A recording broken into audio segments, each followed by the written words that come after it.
Hello guys and welcome back to Practicia Legal. I am advocate Raj Verma and आज हम continue करने वाले हैं हमारे कंडक्ट ऑफ आर्बिट्रल प्रोसीडिंग के पार्ट 2 के साथ। नाउ इस पर्टिकुलर वीडियो में हम कवर करने वाले हैं सेक्शन 24 से लेकर 27 तक। हमने अपने पहले पार्ट में ऑलरेडी सेक्शन 18 से लेकर सेक्शन 23 तक कवर अप कर चुके हैं, जो कि आप हमारे फर्स्ट वीडियो में देख सकते हैं। नाउ वीडियो स्टार्ट करने से पहले अगर आप स्टडी पर्पस के या किसी भी रेफरेंस पर्पस के इस पीपीटी से गो थ्रू करना चाहते हैं तो इस वीडियो के डिस्क्रिप्शन बॉक्स में लिंक प्रोवाइडेड है, आप उसके थ्रू इसको एक्सेस कर सकते हैं। तो चलिए शुरू करते हैं। तो जैसा कि हमने अपने फर्स्ट वीडियो में डिस्कस किया था कि जो कंडक्ट ऑफ आर्बिट्रल प्रोसीडिंग है वो कंटेन्ड है चैप्टर 5 में एंड ये स्पैन करती है from sections 18 to section 27। Now section 18 से लेकर 23 तक हमने एक पहले के वीडियो में कवर कर चुके हैं, जो आप हमारे चैनल पे जाके एक्सेस कर सकते हैं। बस समराइज करते हैं वो सारी चीजें जो हमने पहले वीडियो में पढ़ी थी। तो हमने पहले के वीडियो में सेक्शन 18 के बारे में पढ़ा था। तो सेक्शन 18 बेसिकली ये बोलता है कि जो दोनों पार्टीज हैं उनको इक्वल ट्रीटमेंट प्रोवाइड किया जाएगा। सेकेंडली जो सेक्शन 19 था वो ये बेसिकली बोलता है कि जो भी प्रोसीडिंग के रूल्स एंड रेगुलेशन होंगे वो कैसे डिटरमाइन किए जाएंगे, ये सेक्शन 19 बताता है। सेक्शन 20 हमें ये बताता है कि प्लेस ऑफ आर्बिट्रेशन क्या होगी, और हमने along with section 20 seat theory के बारे में भी पढ़ा था अपने प्रीवियस वीडियो में। फिर आता है सेक्शन 21 जो कि बेसिकली बात करते हैं कि आर्बिट्रल प्रोसीडिंग कमेंस कब होंगी, and this is a very important section जिसमें हमने नोटिस के बारे में भी डिस्कस किया था। फिर आते हैं सेक्शन 22 में जो कि ये बताता है कि प्रोसीडिंग की लैंग्वेज क्या होगी, जहां हमने देखा था कि जो पार्टीज है they are free to determine कि वो प्रोसीडिंग की लैंग्वेज क्या रखना चाहते हैं। एंड साथ ही साथ हमने ये भी देखा था कि वो सिर्फ एक लैंग्वेज तक लिमिटेड रहे, ये जरूरी नहीं है, वो मल्टीपल लैंग्वेजेस भी चूज कर सकते हैं। लास्टली हमने देखा था सेक्शन 23 के बारे में जो कि प्लीडिंग्स की बात करता था, which was basically statement of claim and statement of defence. Statement of claim वो होता है जो कि क्लेमेंट प्रोवाइड करता है। Basically it is the list of all the claims and all the remedies he is seeking, and वही जो respondent होता है वो प्रोवाइड करता है उसके रिस्पांस में स्टेटमेंट ऑफ डिफेंस। वो स्टेटमेंट ऑफ डिफेंस होता है वो एक पॉइंट वाइज रिप्लाई होता है for every contention that the Clement is making in his statement of claims. तो अब हम देखते हैं सेक्शन 24 से लेकर 27 तक क्या कंटेंट है। तो मूविंग ऑन, सेक्शन 24 जो है ना, जैसा कि हमने 23 में देखा था कि बेसिकली आपकी प्लीडिंग्स क्या होगी, सेक्शन 24 जो है उसको एक फर्दर स्टेप आगे ले जाता है और वो ये बात करता है कि जो हियरिंग प्रोसेस होगा एंड जो रिटन प्रोसीडिंग्स होंगी वो कैसी होंगी। सेक्शन 25 जो है वो डिफॉल्ट ऑफ अ पार्टी की बात करता है। सेक्शन 26 जो है वो एक्सपर्ट अपॉइंटमेंट की बात करता है। वही सेक्शन 27 है वो बेसिकली ये बताता है कि आर्बिट्रल ट्रिब्यूनल जो है वो कब कब कोर्ट की असिस्टेंस ले सकता है एविडेंस कलेक्ट करने के लिए। नाउ हम स्टार्ट करते हैं सेक्शन 24 के साथ। जो सेक्शन 24 है वो बेसिकली बात करता है हियरिंग की एंड रिटन प्रोसीडिंग्स की। वही जो सेक्शन 1 है वो बात करता है ओरल प्रोसीडिंग्स की। तो सबसे पहले ये जो सबसेक्शन स्टार्ट होता है वो ये कहता है unless otherwise agreed by the parties. इसका मतलब ये होता है कि अगर ऑलरेडी पार्टीज के बीच में जो आर्बिट्रेशन अग्रीमेंट है उसमें कोई प्रोसीजर मेंशन्ड है कि ओरल हियरिंग्स जो है वो कैसे ली जाएंगी तो हम उस प्रोसेस को फॉलो करेंगे। लेकिन अगर आर्बिट्रेशन अग्रीमेंट साइलेंट है तो हम जो सबसेक्शन 1 में प्रोसेस दी गई है हम उसे फॉलो करेंगे।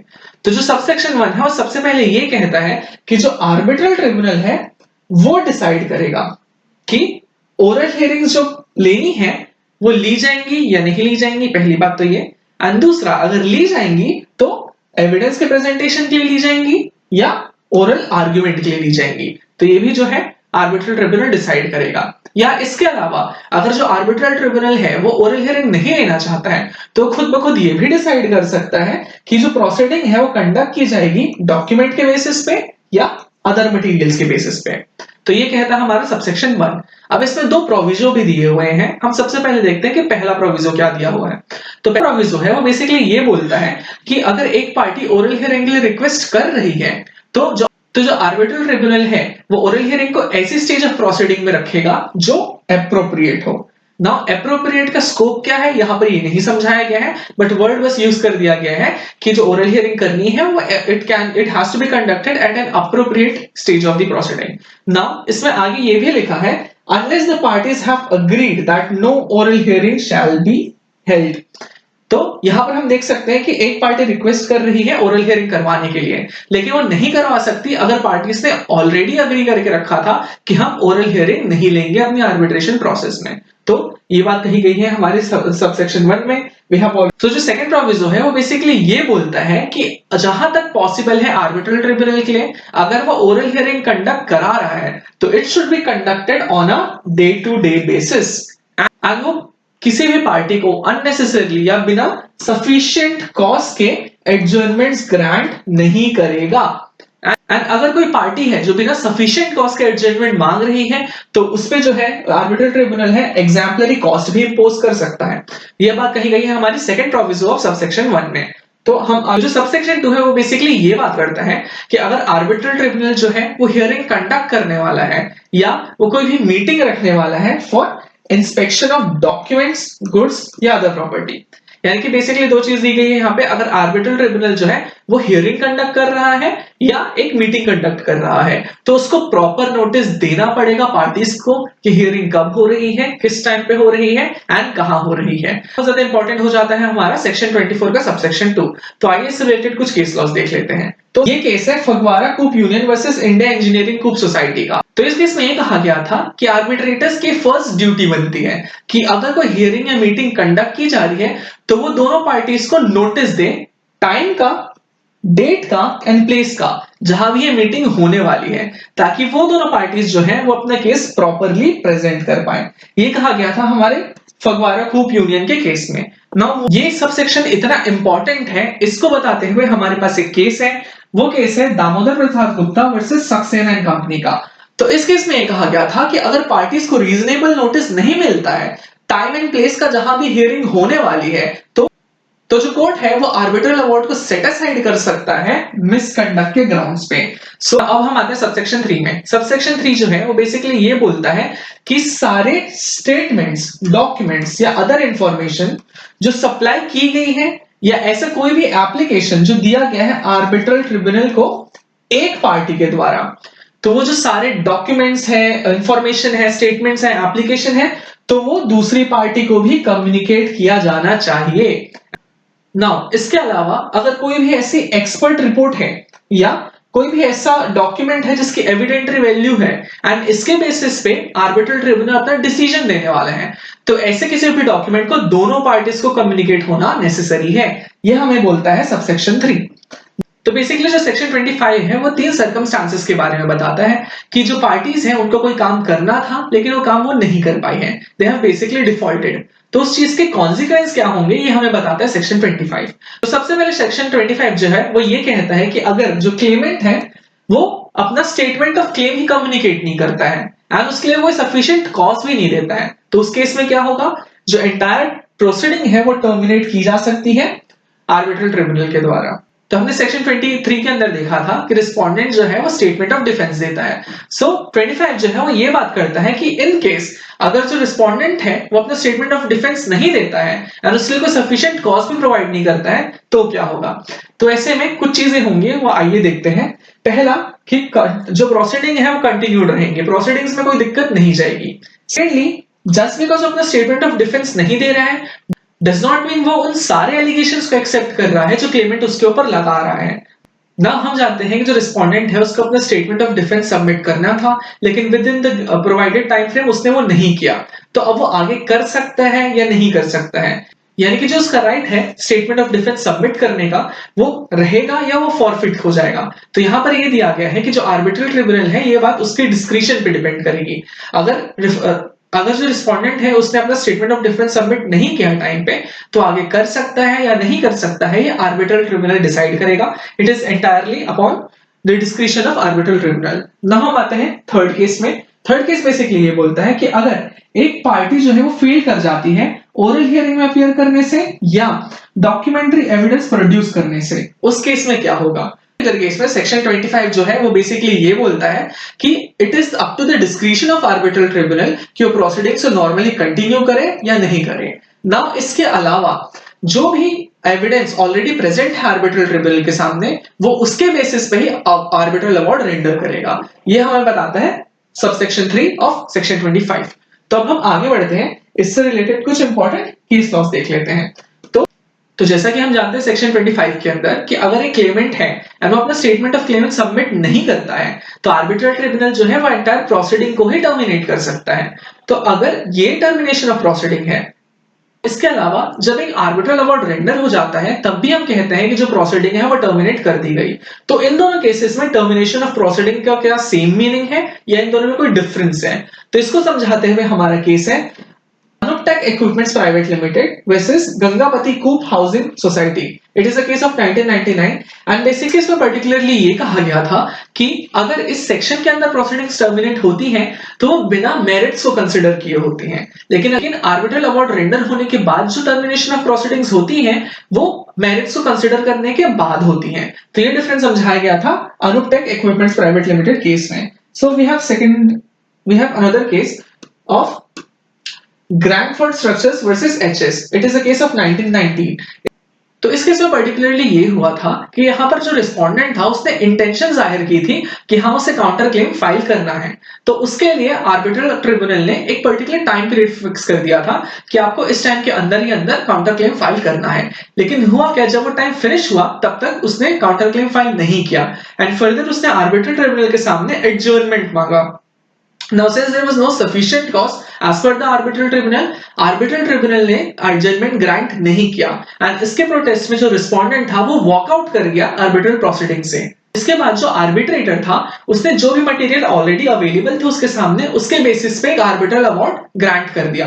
नाउ जो रिस्पोंडेंट था उसने पर्टिकुलर आर्बिट्रल अवार्ड चैलेंज किया कोर्ट के सामने ये कहते हुए कि जो आर्बिट्रेटर था he has acted very unreasonably. तो कोर्ट ने यहाँ पर आर्बिट्रल अवार्ड को अपहेल्ड किया था ये कहते हुए कि आर्बिट्रेटर के पास पावर है कि वो टाइम लिमिट सेट कर सकता है क्लेम्स फाइल करने के लिए एंड इसके अलावा आर्बिट्रेटर के पास ये भी पावर है कि वो कंटिन्यू कर सकता है proceedings without the presence of respondent. Now हम आते हैं सेक्शन 26 में। सेक्शन 26 बेसिकली बात करता है एक्सपर्ट की अपॉइंटमेंट की। तो सेक्शन 26 का जो सबसेक्शन 1 है हम उससे स्टार्ट करते हैं। तो सबसे पहले ये सेक्शन जो है वो भी बात करता है unless otherwise agreed by the parties की। तो बेसिकली अगर एक्सपर्ट की अपॉइंटमेंट के लिए आर्बिट्रेशन एग्रीमेंट में कोई प्रोसीजर मेंशन्ड है तो वो जो प्रोसीजर है वो फॉलो होगी, वरना सबसेक्शन 1 की प्रोसीजर फॉलो होगी। तो आइए देखते हैं कि सबसेक्शन है वो बेसिकली ये बोलता है कि आर्बिट्रल ट्रिब्यूनल के पास डिस्क्रिशन है कि वो अपॉइंट कर सकता है एक या एक से ज्यादा एक्सपर्ट्स, जो एक्सपर्ट्स जो है वो आर्बिट्रल ट्रिब्यूनल को रिपोर्ट दे सके उन सारे स्पेसिफिक इश्यूज में जो आर्बिट्रल ट्रिब्यूनल को डिटरमाइन करनी है।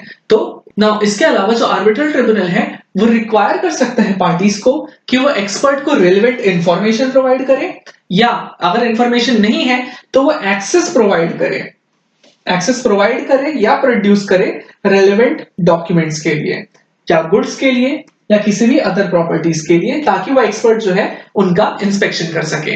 तो बेसिकली ये सबसेक्शन जो है वो ये बोलता है कि आर्बिट्रल ट्रिब्यूनल के पास पावर है कि वो एक्सपर्ट अपॉइंट कर सकता है ताकि उन एक्सपर्ट से रिपोर्ट ले सके एंड एक्सपर्ट की असिस्टेंस के लिए जो पार्टीज हैं वो भी रिक्वायर की जा सकती हैं कि उनको रिलेवेंट डॉक्यूमेंट्स प्रोड्यूस करें। ये कहता है हमारा सबसेक्शन 1।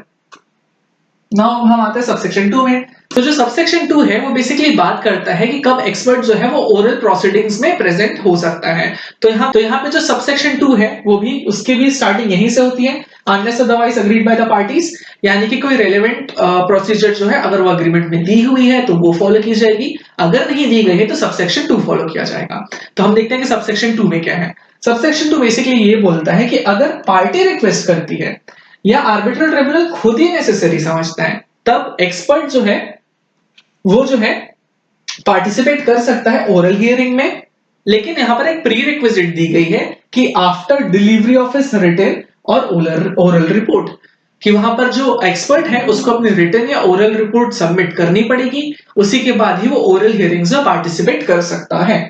जब वो ओरल हियरिंग्स में आएगा तो पार्टीज के पास ये अपॉर्चुनिटी होगी कि वो अपने क्वेश्चंस उसके सामने रख सकते हैं एंड अपने एक्सपर्ट विटनेस जो है उनके सामने प्रेजेंट कर सकते हैं। तो ये सारी प्रोसीजर हमारी कंटेंट है सबसेक्शन 2 में। नाउ हम बात करते हैं सबसेक्शन 3 के बारे में। तो बेसिकली हम ये जानते हैं कि आर्बिट्रल ट्रिब्यूनल जो होता है वो एक्सपर्ट अपॉइंट करता है ताकि जो एक्सपर्ट्स हैं उसको रिपोर्ट दे सके सब्जेक्ट मैटर इन डिस्प्यूट के बारे में या रिलेटेड चीजों के बारे में। तो जब ये एक्सपर्ट जो है वो रिपोर्ट देता है तो अपनी रिपोर्ट को कई चीजों पे बेस्ड करता है, जैसे कि डॉक्यूमेंट्स हो गए, गुड्स हो गए या प्रॉपर्टी हो गई। जो सबसेक्शन 3 है वो बेसिकली ये बोलता है कि पार्टीज एक्सपर्ट से रिक्वेस्ट कर सकती हैं कि वो ऐसा कोई भी डॉक्यूमेंट है या गुड है या प्रॉपर्टी है उसको पार्टीज को दे, ताकि पार्टीज जो है उसको एग्जामिन कर सकें। एंड नेसेसरी ये है यहाँ पे कि एटलीस्ट वो जो गुड्स है, डॉक्यूमेंट है, प्रॉपर्टी है, वो एक्सपर्ट के पोजीशन में होनी चाहिए। ऑब्वियस सी बात है, अगर उसके पोजीशन में होगी नहीं तो वो देगा कैसे। तो सबसेक्शन 3 हमारा इन टोटल यही कहता है कि जो पार्टीज हैं वो एक्सपर्ट को रिक्वायर कर सकती हैं कि एक्सपर्ट ऐसे किसी डॉक्यूमेंट को, गुड को या प्रॉपर्टी को पार्टीज को प्रोवाइड करें एग्जामिनेशन के लिए, जिसके बेसिस पे उसने रिपोर्ट बनाई है। ये कहता है हमारा सबसेक्शन 3। नाउ हम आते हैं सेक्शन 27 में। सेक्शन 27 बेसिकली बोलता है court assistance in taking evidence, यानी कि कोर्ट की असिस्टेंस क्यों और कब ली जा सकती है आर्बिट्रल ट्रिब्यूनल के द्वारा एविडेंस लेते टाइम। तो सबसे पहले हम आते हैं सबसेक्शन 1 में। सबसेक्शन 1 जो है वो बेसिकली अलाउ करता है आर्बिट्रल ट्रिब्यूनल को कि वो कोर्ट की जो है असिस्टेंस ले सकता है एविडेंस ऑब्टेन करने के लिए। नाउ जो ट्रिब्यूनल है वो खुद के भी मोशन पे कर सकता है या पार्टी के रिक्वेस्ट पे भी कर सकता है। यानी कि पहला कि आर्बिट्रल ट्रिब्यूनल के पास राइट है, वे कोर्ट से हेल्प मांग सकता है एविडेंस कलेक्ट करने के लिए। सेकेंडली वैसा कब कर सकता है, तो ऐसा या तो वो खुद के मोशन पे कर सकता है या पार्टीज के रिक्वेस्ट पे कर सकता है। लेकिन इस बात की जरूरत ही क्यों पड़ती है, इसको एक्सप्लेन करते हुए हमारे पास एक केस है, that is Delta Distilleries Limited versus United Spirits Limited. इस केस में बेसिकली ये कहा गया था तब मांगी जा सकती है कोर्ट से जब एक पर्सन जो है वो कॉपरेट नहीं कर रहा हो आर्बिट्रल ट्रिब्यूनल के साथ। अब ये पर्सन जो है वो चाहे तो विटनेस भी हो सकता है या प्रोसीडिंग में इन्वॉल्व एक पार्टी भी हो सकती है। ये कहता है हमारा डेल्टा डिस्टिलरीज का case. Now moving on to subsection 2। Subsection 2 basically ये बताता है कि अगर इसके लिए अप्लाई कर रहे हैं तो उस एप्लीकेशन के कंटेंट्स क्या क्या होने चाहिए। तो सबसे पहले तो name and address of parties होना चाहिए और उनके आर्बिट्रेटर का भी। सेकेंडली जो भी क्लेम होगा या रिलीफ सॉट होगा उसका जनरल नेचर क्या होगा, आपको ये लिखना जरूरी है। And thirdly which is the most important part, वो ये है कि आपको एविडेंस क्या चाहिए, एविडेंस क्या ऑब्टेन करना है, आपको ये मेंशन करना पड़ेगा। तो फर्दर जो सबसेक्शन 2 है वो इलैबोरेट करता है कि जो एविडेंस आप ऑब्टेन करने की बात कर रहे हैं वो किस टाइप के हो सकते हैं। तो फर्स्टली डिस्क्रिप्शन आपको देनी पड़ेगी ऐसे किसी डॉक्यूमेंट की जो आप चाह रहे हैं कि आपके सामने प्रोड्यूस किया जाए, या डिस्क्रिप्शन ऐसे किसी प्रॉपर्टी की जिसको आप इंस्पेक्ट करना चाह रहे हैं, ये भी आपको लिखना जरूरी है। नाउ इसके अलावा ऐसे अगर आप कोई चाह रहे हैं कि कोई पर्सन एज अ विटनेस आए या कोई person as an expert witness आए, तो उनका नेम और एड्रेस भी आपको लिखना जरूरी है। एंड इसके अलावा विटनेस लाना चाह रहे हैं उससे आप जो भी टेस्टिमनी रिक्वायर करना चाह रहे हैं उस टेस्टिमनी का सब्जेक्ट मैटर क्या होगा, आपको ये भी लिखना पड़ेगा in the section of evidence to be obtained. Now हमने सबसेक्शन 1 में देखा कि आर्बिट्रल ट्रिब्यूनल के पास पावर है कि वो कोर्ट से असिस्टेंस मांग सकता है। सबसेक्शन 2 में हमने देखा कि असिस्टेंस मांगने के लिए जो एप्लीकेशन दिया जाएगा उसके कंटेंट्स क्या होंगे। नाउ सबसेक्शन 3 जो है वो ये बताता है कि जो कोर्ट है वो एक्चुअली असिस्टेंस देगा कैसे। तो जो सबसेक्शन 3 जो है वो बेसिकली ये बोलता है कि कोर्ट अपनी कॉम्पिटेंस में रह के एंड अपने एविडेंस टेकिंग प्रोसीजर के अकॉर्डिंग जो है वो एविडेंस ले सकता है एंड वो एविडेंस को डायरेक्टली दे सकता है आर्बिट्रल ट्रिब्यूनल को। ये हमारा सबसेक्शन 3 बोलता है।